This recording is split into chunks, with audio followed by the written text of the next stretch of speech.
অনেক রকমের জিনিসপত্র পাওয়া যায়। এখানে ফ্লাওয়ার ক্রাউন, কটন ক্যান্ডি, ফুল, অর্নামেন্টস, এভরিথিং সব কিছুই পাওয়া যায় এখানটাতে। আমি তো দেখে আমার চোখেতে একদম ইয়া লেগে গেছে, যেহেতু আমি এসব কিনি নাই এই জন্য। অনেকদিন পরে আসলাম। ছোট থাকতে আসতাম আগে প্রতিবারই, আমার কাকা ছিল যখন। আমার ভিতরে ঢুকে গেছি এখন। তো দেখেন, ওই যে মেয়েটাকে চিনতে পারতেছেন, এই সেই মেয়েটা যেটা হচ্ছে আবি হামিমের সাথে সিক্রেট করছিল নবীনগরের মধ্যেই। এরা এখানে ফুল বিক্রি করে। আমার আপু দেন হচ্ছে আমার কাকিরা, আমার খালামণিরা এখান থেকে ফুল কিনছিল।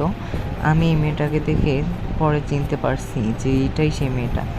আর আবিহা আপু বলছিল যে এই মেয়েটাকে দেখে দূরে থাকবে, আমি তাই আমার আপুকে সেফটি দিচ্ছিলাম, বলছিলাম যে এর কাছ থেকে ফুল নিতে যাস না, প্রবলেম হবে। অলরেডি একটা মহিলার সাথে খুব খারাপ বিহেভিয়ার করলো, ফুল নিবে না, জোর করে হাতে দিয়ে দিচ্ছে, দেন হচ্ছে টাকা কাড়াকাড়ি করছে ও। দেখেন মেয়েটা কি অবস্থা একটা।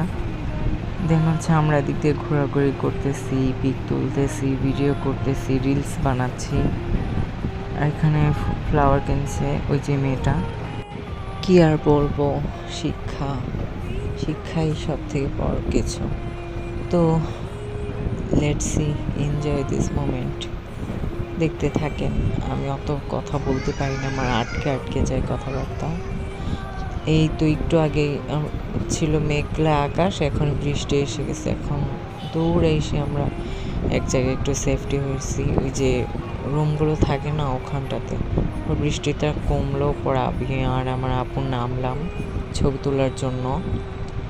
দেন আমি আর আমার আপু ঘোরাঘুরি করলাম, পরে আমার খালামণিও চলে আসলো বৃষ্টিটা কমা দেখে।